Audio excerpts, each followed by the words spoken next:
Let's get into it, ladies and gentlemen, because the Democrat Party has gone full mask off. I mean, with this whole SAVE Act voter ID, they are just out here not holding back anymore with the excuses they keep on coming up with for why they don't support it. And interestingly enough, it all seems to revolve around this belief that married women and black voters are incapable of gathering documents, verifying identity, or handling standard ID requirements.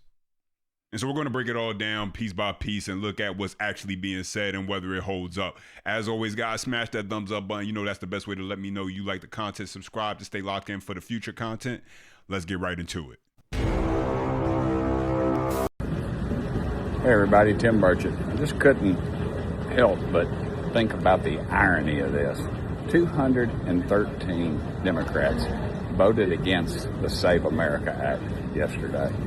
The Save America Act. And what does it do? You gotta prove you're an American citizen to get registered to vote, and you gotta show a dadgum photo ID to vote. And that ID, 213 Democrats used their IDs to vote yesterday. Nobody hollered about racism there. It's just ridiculous, folks. This thing is just about corruption and it's about control. And the Democrat Party ought to be ashamed. I mean, it's just pathetic. That's not any way to treat people. We ought to have safe elections. And they are fighting us tooth and nail. Hopefully we can get enough votes in the Senate and it'll happen. And so, yeah, you heard that right there, ladies and gentlemen. And now what you have Republicans doing, this was actually pretty funny when you saw this, because it just shows the hypocrisy coming from Democrats right now, where Republicans are exposing them for basically not wanting the American people to do what they have to do in order to vote in the House. And so this right here comes from Michael Cloud, who is a representative for the people of the 27th Congressional District of Texas. Yes. So he posted an image. Yes, this is an image for reference. This is how we vote in the U.S. House. You got to insert your photo ID. Go figure. And then you have to press a button, yay, nay, as far as things go. And so, I mean, kind of interesting. Something the Democrats are clearly used to, presenting ID in order to vote. But when it comes to the American people, we're going to get into this next part with the CNN panel doing the same thing that Democrats have been doing, which is telling the American people how they should feel about the SAVE Act. You should feel oppressed. You should feel like you're going to be held back instead of listening to the American people. Take a listen. What voting rights is he taking away from black voters?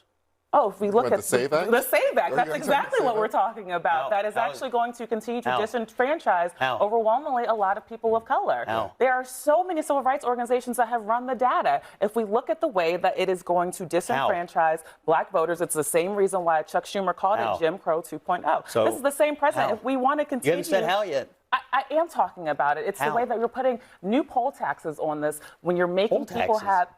That's what we can call them now. It's kind of an idiom. The Democrat Party's entire platform right now is whatever Trump is for, we are against. That's what this is about. Even if it means they demean and disrespect their base, that it really don't matter, because it's not about actually getting anything of substance done. It's about fighting the Trump administration tooth and nail at every turn. Right? If you want to say that people have to prove that they are citizens, that they have to prove with a voter ID, the reality is you're layering what is a constitutional right for the American people and making it harder for people to vote in this country, and it's going to disenfranchise black voters. Concern you that you're making all these claims? You've yet to lay out how it's hurting anyone, but 76% of black voters think we should show an ID to vote, 80% of Hispanic voters, 83% of the American people.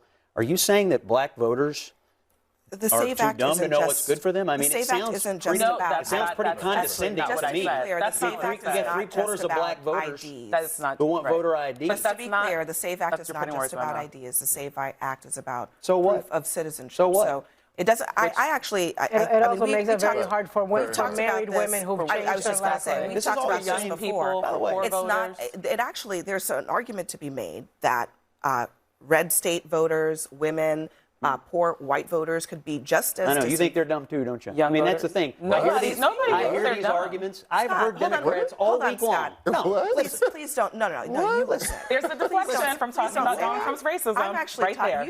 You should be thinking about your constituents or your. Yeah, I think they're smart enough to figure out how to register to vote. Abby. Hold on. They're only bothered by what Scott Jennings said right there because it's what they've been implying the whole time, but they just can't come out and be that direct. They only want to be indirect with how they're demeaning their base. You got a majority of the American people, what was it, 83% of Americans agree that this is what we need to ensure safe and secure elections. And you're telling me that the best Democrats can come up with is, this is unfair because it's going to force people to have to actually gather documents to prove that they're citizens when it comes to voting. Something, mind you, that they'll tell you up and down is important and that you should take with great seriousness. They'll tell you that up and down come election season. But we don't want to really actually add any, guardrails to make sure we keep it safe and secure. No, we don't want to do that. Most Americans don't have a passport. Many Americans don't have access to their birth certificate. Many women, a majority of women who change their names for marriage have to provide additional proof that they've changed their legal names in order to register to vote. I have heard Democrats make these same arguments. Why don't you actually respond to the substance of what I'm saying? I am, and as the substance opposed is to this. making this about something that it's not. You're saying, it's not just about voter ID. married It's women, also about black who has voters, access and rural people are too stupid to figure out how to register to vote. No, that's not. That is not what Democrats have been making this argument all week. That's not what she said. Are you saying they can't figure out how to vote? Let me offer the proof. Are you saying they can't figure out how to vote? Exact same argument. It is a fact that a majority of Americans do not have passports. Many Americans, including white people, do not have their original birth certificate or access to it. You didn't say what you said. Rural. I would love to offer the proof on this. Yeah, because that is also relevant. It doesn't matter to me where people live. I guess I have a little more faith in rural America and married women than you do. I don't know why you think you're making this about whether you're smart or not. You're saying that they can't vote, that they can't figure out how to document to register to vote? Access to documentation of proof of where you were born or proof of citizenship is an additional thing that people because will at have one to point, do. So let's go ahead and address this whole additional barrier argument heads on that Abby Phillips and Democrats continue to push as the narrative, with Democrats saying requiring documentation creates an additional barrier. Okay, you're right. Republicans did it. They created another barrier. And so what? Every right we have in this country that we value comes with safeguards. And not because we want to deny people access, but because we want to protect the integrity of the system. You need an ID to board a plane. You need an ID to drive a car. You need an ID to buy certain types of medications. You need an ID to be able to enter and then exit the country. I mean, try not having an ID than getting back into the country. A little hard unless you're coming through the southern border and Biden was in office. And so it's not because the government hates you. It's because those systems matter. And so when we're talking about voting, arguably one of the most important civil acts in the constitutional republic, why would that be the one area where we say, no safeguards, no verification? If something matters, you protect it. And here's the distinction. A safeguard is not the same thing as suppression. If someone genuinely lacks documentation, then the conversation should be about access solutions, which I haven't heard anything of from Democrats. Mobile ID services, fee waivers, streamlined processes. You don't eliminate verification entirely. We're in 2026. You telling me with the technology we have, they can't figure a way to make this streamlined? I don't believe it. Because the goal isn't to make voting harder. The goal is to make cheating harder. And those two things are very different. Well, actually, weren't even allowed. It's a barrier. It is a barrier. This is exactly. Do you have your original birth certificate? Yes. Okay. But at one point, black does people everybody were not that you know allowed have their birth original certificates birth in this country. certificate? Everybody that I know? Yeah. I don't know. I mean, but I know where mine is, and I know where my kids are. There are elderly people in this country who are 80 years old, and they haven't seen their original birth certificate in decades. They would need to provide proof of citizenship. It is not fear-mongering at all. It's not fear-mongering at all. That's just a reality. It's not fear-mongering at all. And listen, Jim Crow 2.0. Scott, they say that about the Georgia law, and what happened? Voter participation went up. The fact that you won't answer why you still support a racist president is supposed to work in this country. The problem. And by the way, you have a proposal, you look at the impacts of it, and you decide whether it's the right thing or the wrong thing to do.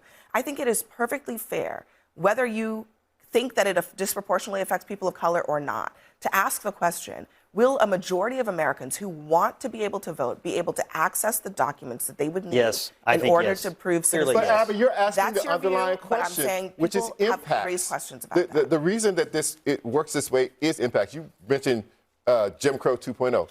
No, I didn't. What you just said, the words Jim Crow 2.0, so I'm going to put it right here at the moment. And that is exactly the way that Jim Crow 1.0 was born. They took laws. Democrats were wily. Yeah, I won't finish. They took laws that were operational in the North, and they said these work on by the in the letter, but we're going to disrupt the spirit. They're going to take these laws and use them on black people in the South to disenfranchise them, and that was the effect. Everyone, thank you very much. Yeah, so you heard that, and I just find it so interesting, so fascinating that they'll come up with every excuse in the book. Now it's towards the end it's elderly people who are going to be drastically affected. So it's the elderly, it's married women, it's black voters, it's poor white people in the rural areas of America. It's everything except for actual solutions for what a majority of the American people say is something that's necessary and that we should have in place to make sure we have secure, safe, fair elections. You guys let me know your thoughts on this topic, though. Drop your comments down below. Smash that thumbs up button. That's the best way. It tells me you like the video. Subscribe to stay locked in with future content. Until next time.